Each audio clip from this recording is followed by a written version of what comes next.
Hello guys, you are welcome to the fourth video lesson of the 10 series. Guys, last video lessons में हम लोगों ने tense, time, verb और उनके different forms के बारे में जाना. गाइज, आज के इस वीडियो लेसन में हम लोग सेंटेंस और उनके डिफरेंट काइंड्स के बारे में जानेंगे. तो आइए गाइज शुरू करते हैं. सेंटेंस एंड इट्स काइंड्स, वाक्य और इसके प्रकार. गाइज, हम सेंटेंस को किस तरह परिभाषित कर सकते हैं? हाउ कैन वी डिफाइन ये सेंटेंस? गाइज, आइए देखते हैं. मैंने सेंटेंस की डेफिनेशन लिखी है, a combination of words that gives a complete meaning or sense is called a sentence. Guys, a combination of words means a group of words that जो gives a complete meaning, जो एक पूर्ण अर्थ देता है, जो एक डेफिनिट सेंस को व्यक्त करता है, उसे हम वाक्य कहते हैं. गाइज, आगे मैंने लिखा है, a subject and a finite verb are its integral part. Guys, किसी भी वाक्य के अंदर सब्जेक्ट और उसके अकॉर्डिंग वर्ब का होना आवश्यक है, क्योंकि ये इंटीग्रल पार्ट होते हैं, ये आवश्यक अंग होते हैं. Integral part means guys something that makes the meaning complete. जो कोई भी चीज के अर्थ को पूर्ण करता है तो इंटीग्रल पार्ट हुआ ना, अभिन्न अंग हुआ. ठीक है गाइज, आगे मैंने सेंटेंस के कुछ एग्जाम्पल्स लिखे हैं. Ram is a good boy, Ram एक अच्छा लड़का है. They are coming here tomorrow, वे लोग यहाँ कल आ रहे हैं. दे स्पीक इंग्लिश, वे लोग अंग्रेजी बोलते हैं. हर नेम इज सुलेखा, उसका नाम सुलेखा है. He received a serious head injury, उसे सिर में गहरी चोट लगी. तो गाइज, ये सभी एग्जाम्पल सेंटेंसेस हैं जो एक कंप्लीट मीनिंग को कैरी करता है, जो एक डेफिनिट सेंस को एक्सप्रेस कर रहा है. तो गाइज, ये सभी सेंटेंसेस हैं, ये सभी को हम सेंटेंस कह सकते हैं. गाइज, आगे बढ़ने से पहले मैं सब्जेक्ट की थोड़ी चर्चा करना चाहूँगा कि what is a subject. Guys, subject जो है, वाक्य का सब्जेक्ट एक कंफ्यूजिंग टॉपिक है. गाइज, जेनरली वाक्य के सब्जेक्ट को डिफाइन किया जाता है as the doer of an action, as the performer of an action. यानी जो कोई कार्य को परफॉर्म करता है या तो जो कुछ करता है, वो वाक्य का सब्जेक्ट होता है. गाइज, बहुत सारे ऐसे भी वाक्य हैं जिसमें सब्जेक्ट कोई एक्शन परफॉर्म नहीं करता है. जैसे गाइज यहाँ देखिए, he received a serious head injury. यहाँ इस वाक्य का सब्जेक्ट ही है. Here he isn't performing any action. Guys, यहाँ ही कोई एक्शन परफॉर्म नहीं कर रहा है, बल्कि वो उसे सीरियस हेड इंजरी हुई, वो सफरर है. ही यहाँ जो है ना guys, he is A sufferer here, isn't the performer of an action. So guys, बहुत सारे ऐसे वाक्य होते हैं जिसमें सब्जेक्ट कुछ नहीं करता है. तो गाइज, सब्जेक्ट की एक दूसरी डेफिनेशन ये हो सकती है कि वाक्य का वह टॉपिक, वाक्य का वह सब्जेक्ट मैटर जिसके बारे में कोई भी वाक्य हमें इंफॉर्मेशन देता है, वो वाक्य का सब्जेक्ट होता है. या तो गाइज, हम इस तरह से यहाँ सब्जेक्ट के बारे में कह सकते हैं कि वाक्य का जो सब्जेक्ट होता है वो या तो कुछ कर रहा होता है, या तो कोई व्यक्ति वस्तु के बारे में वाक्य जो है हमें इंफॉर्मेशन देता है. तो गाइज, आइए हम लोग अब सेंटेंस के काइंड्स को समझते हैं. काइंड्स. गाइज, सेंटेंस के जनरली जो हैं 5 काइंड्स होते हैं. बहुत सारे ग्रामेरियंस ने सेंटेंस को 4 भागों में ही बांटा है, लेकिन गाइज मैं यहाँ स्टडी की सुविधा के लिए मैंने सेंटेंस के 5 काइंड्स लिखे हैं। आगे मैं और आपको सबों को क्लियर करूंगा कि किस तरह से वाक्य का 4 काइंड से किस प्रकार से वाक्य 4 प्रकार के हैं। तो गाइज अभी देखते हैं, ये मैंने यहाँ 5 काइंड्स लिखा है। पहला है डिक्लेरेटिव सेंटेंस और असर्टिव सेंटेंस। डिक्लेरेटिव सेंटेंस या असर्टिव सेंटेंस, जिसे हिंदी में हम कह सकते हैं घोषणात्मक वाक्य, कथनात्मक वाक्य। डिक्लेरेटिव और असर्टिव सेंटेंस एक स्टेटमेंट को व्यक्त करता है, एक फैक्ट को व्यक्त करता है गाइस, ठीक है। और इनके भी प्रकार होते हैं। तो गाइस इसी वीडियो लेसन में हम लोग आगे चर्चा करेंगे। पहले 5 काइंड्स को देख लेते हैं। दूसरा है guys interrogative sentence. Interrogative sentence का प्रयोग हम प्रश्न पूछने में करते हैं। इंटेरोगेटिव सेंटेंस क्वेश्चन को कैरी करता है, क्वेश्चन का सेंस होता है गाइस जिसमें। हिंदी में इसे हम लोग प्रश्नवाचक वाक्य कहते हैं। तीसरा है guys imperative sentence. Imperative sentence को हिंदी में आदेशात्मक वाक्य कहते हैं। Imperative sentence advice, order, command, request आदि के सेंस को गाइस व्यक्त करता है। गाइस अगला काइंड जो है, अगला प्रकार जो है वो है ऑप्टेटिव सेंटेंस। ऑप्टेटिव सेंटेंस को हिंदी में इच्छार्थक वाक्य कहते हैं। Optative sentence wish, prayer, blessings, curse आदि को व्यक्त करता है गाइस। इच्छा, प्रार्थना, कामना, अभिशाप, आशीर्वाद आदि के भाव को दिखाता है। गाइस अगला प्रकार है एक्सक्लेमेटरी सेंटेंस। एक्सक्लेमेटरी सेंटेंस को हिंदी में विस्मय आदि बोधक वाक्य कहा जाता है। एक्सक्लेमेटरी सेंटेंस जो है गाइस, एक्सक्लेमेटरी सेंटेंस हमारे मन में आई अचानक भावना को व्यक्त करता है, जैसे क्रोध की भावना, खुशी की भावना, अफसोस की भावना, आनंद की भावना इत्यादि।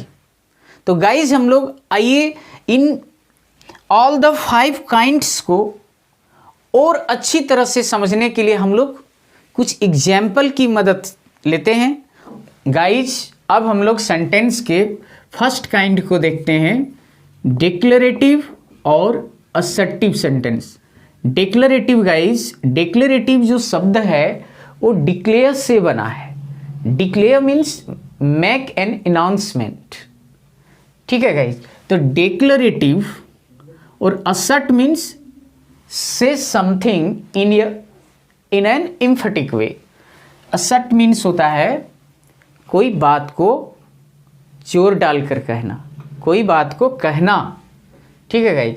तो डिक्लेरेटिव और असर्टिव सेंटेंस जो है ends with a full stop, ये फुल स्टॉप से क्लोज होता है, फुल स्टॉप से एंड होता है गाइज। फुल स्टॉप को अमेरिकन इंग्लिश में पीरियड भी कहा जाता है, ध्यान रखेंगे गाइज। तो गाइज डिक्लेरेटिव और असर्टिव सेंटेंस को मैंने 3 टाइप्स में रखा है, अफर्मेटिव, नेगेटिव और एम्फेटिक। तो गाइज अफर्मेटिव में क्या होता है, अफर्मेटिव में सिंपली बात को कही जाती है। नेगेटिव में कोई बात से, कोई फैक्ट से जो है डिनाई किया जाता है गाइज, ठीक है। और एम्फेटिक में कोई बात में फोर्स डालकर बोला जाता है। आइए एग्जाम्पल देखते हैं। अफर्मेटिव, आई ईट फिश, मैं मछली खाता हूँ। ही लाइक्स मी, वह मुझे पसंद करता है। Negative, I don't like fish, मैं मछली पसंद नहीं करता हूँ। ही डजेंट लाइक मी, वह मुझे पसंद नहीं करता है। एम्फेटिक देखते हैं guys. Emphatic, I do eat fish, मैं मछली खाता तो हूँ। ही डज लाइक मी, वह मुझे पसंद करता तो है। इसमें कोई संदेह नहीं। गाइज आई होप ये आप सबों को क्लियर हो गया होगा। अब मैं सेंटेंस के सेकंड काइंड, दूसरे काइंड की ओर बढ़ता हूं, जो है इंट्रोगेटिव सेंटेंस। इंट्रोगेटिव सेंटेंस क्या होते हैं गाइज? इंट्रोगेटिव सेंटेंस क्वेश्चंस होते हैं जिसका प्रयोग हम किसी व्यक्ति से प्रश्न पूछने के लिए करते हैं, ठीक है गाइज। और interrogative sentence ends with A question mark, और इसकी पहचान क्या है कि ये क्वेश्चन मार्क से एंड होता है, क्वेश्चन मार्क से एक क्लोज होता है, ठीक है गाइज। इंट्रोगेटिव सेंटेंसेस को मैंने 10 टाइप्स में रखा है। तो गाइज ये बहुत ही इंटरेस्टिंग होने वाला है, और यदि आप वीडियो को ध्यानपूर्वक देखें तो आपको आपकी जो अंडरस्टैंडिंग है इंट्रोगेटिव सेंटेंसेस को लेकर वो थोड़ी और ब्रॉड होगी। तो ठीक है गाइज, आइए देखते हैं। पहला टाइप है गाइज डायरेक्ट और इनडायरेक्ट क्वेश्चंस। तो डायरेक्ट और इनडायरेक्ट क्वेश्चंस को हम डायरेक्ट और इनडायरेक्ट क्वेश्चंस भी बोल सकते हैं। तो डायरेक्ट क्वेश्चन जो है गाइज वो ज़्यादा क्या होते हैं? इनफॉर्मल होते हैं। हम इनफॉर्मल सेटिंग में उसका प्रयोग करते हैं, फ्रेंड के साथ, फैमिली मेम्बर के साथ, एट्सेट्रा। और इनडायरेक्ट क्वेश्चंस जो होते हैं वो एक फॉर्मल क्वेश्चंस होते हैं। हम कह सकते हैं कि इनका प्रयोग हम स्ट्रेंजर्स के साथ, हम रिस्पेक्ट शो करना चाहते हैं, पोलाइटली बोलना चाहते हैं, सामने वाले व्यक्ति से कुछ पूछना चाहते हैं, तो इनडायरेक्ट का क्वेश्चंस करते हैं गाइज, डायरेक्ट का नहीं करते हैं, ठीक है गाइज। तो डायरेक्ट क्वेश्चंस क्या है इसकी चर्चा हम बाद में करेंगे। यहाँ हम इनडायरेक्ट क्वेश्चंस को एग्जाम्पल के थ्रू समझते हैं। तो आइए गाइज, मैंने एग्जाम्पल लिखा है, do you know where she lives? क्या आपको पता है वह कहाँ रहती है? Do you know where she lives? क्या आप जानते हैं वह कहाँ रहती है? गाइज इस तरह के जो क्वेश्चंस हैं इसे हम इनडायरेक्ट क्वेश्चंस कहते हैं। आप एक और एग्जाम्पल लीजिए, could you tell me the way to the railway station please? क्या आप मुझे रेलवे स्टेशन जाने का मार्ग बता सकते हैं? Do you know when she will come? क्या आपको पता है वह कब आएगी? ठीक है गाइज, तो ऐसे वाक्यों को इनडायरेक्ट क्वेश्चंस कहते हैं। डायरेक्ट की चर्चा हम लोग आगे करने वाले हैं। उसके बाद सेकेंड टाइप जो है गाइज वो मैंने इको क्वेश्चंस रखा है। इको क्वेश्चंस, इको क्वेश्चंस क्या होते हैं गाइज? इको क्वेश्चंस जो हैं ये सिंपली सुनने वाला व्यक्ति जो है रिपीट करता है क्वेश्चन को, यानी जो बात उसे वो सुनता है उस बात को रिपीट कर देता है एक क्वेश्चन टोन में, ठीक है गाइज। इको क्वेश्चंस वो, ठीक है गाइज, एग्जाम्पल से समझते हैं। Riya is getting married. Suppose guys कोई व्यक्ति यदि आपसे कहता है Riya is getting married, Riya शादी कर रही है, तो आप कह सकते हैं Riya is getting married, Riya शादी कर रही है। Riya is getting married means you are a bit surprised to hear that Riya is getting married. तो guys Riya is getting married और Riya is getting married both are same in form. तो form देखने में guys जो है सेम है, लेकिन इसमें क्या होता है कि सेम थिंग को रिपीट किया जाता है, यानी सेम सेंटेंस को रिपीट किया जाता है एक क्वेश्चन टोन में, ठीक है गाइज। तो ऐसे क्वेश्चंस को हम इको क्वेश्चंस कहते हैं। इसे गाइज पैरट क्वेश्चंस भी कहते हैं, ठीक है, यानी जो बात कोई सुनता है उसे फिर एक क्वेश्चन वे में उसे रिपीट कर देता है। फॉर एग्जाम्पल आप दूसरा सेंटेंस ले सकते हैं, I am going to Delhi. You are going to Delhi? तुम दिल्ली जा रहे हो?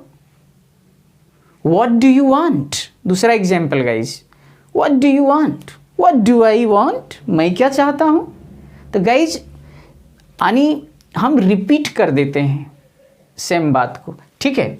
तो गाइज अगला टाइप को देखते हैं, यस नो क्वेश्चंस। गाइज हम लोग यहाँ डायरेक्ट की, मैंने कहा था डायरेक्ट की चर्चा बाद में करेंगे। तो गाइज यस नो जो क्वेश्चंस होते हैं वो डायरेक्ट क्वेश्चंस होते हैं, ये हम डायरेक्ट पूछते हैं और ये इनफॉर्मल होता है guys. Is he a doctor, क्या वह एक डॉक्टर है, डायरेक्ट पूछ लिए, ठीक है गाइज।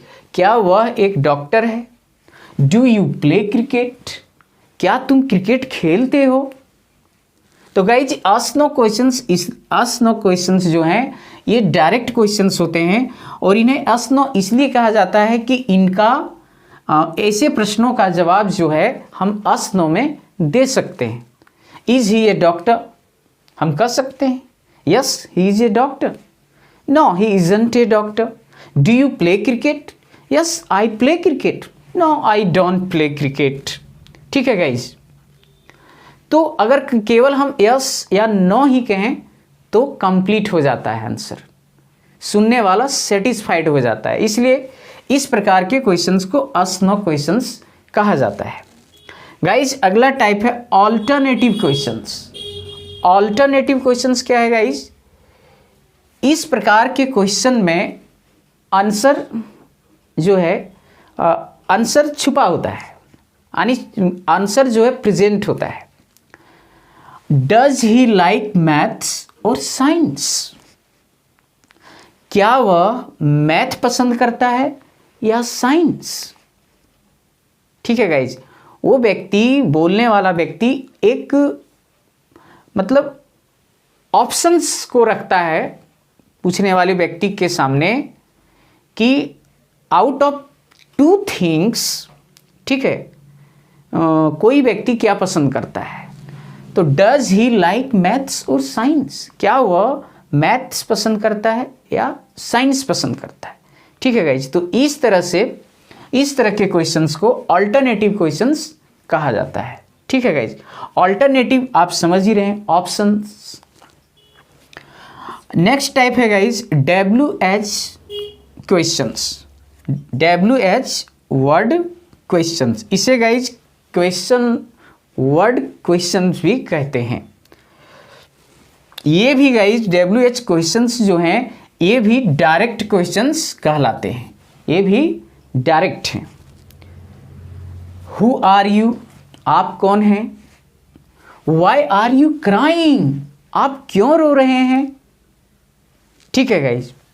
अगला देखते हैं, अगला type rhetorical questions. Rhetorical questions क्या होते हैं गाइज, कि रिटोरिकल क्वेश्चंस जो होते हैं इसमें पूछने वाला व्यक्ति जो होता है वो आंसर एक्सपेक्ट नहीं करता है, बट बात को एक इंटरेस्टिंग वे में रखता है।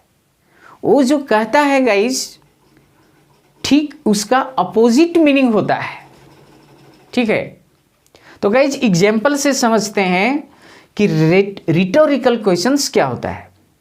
रिटोरिकल क्वेश्चंस भाषा सौंदर्य को बढ़ाता है गाइज, भाषा की सुंदरता को बढ़ाता है, ठीक है। तो रिटोरिकल क्वेश्चंस के एग्जाम्पल्स को देखते हैं। Should we tell a lie, should we tell a lie, क्या हम लोगों को झूठ बोलना चाहिए।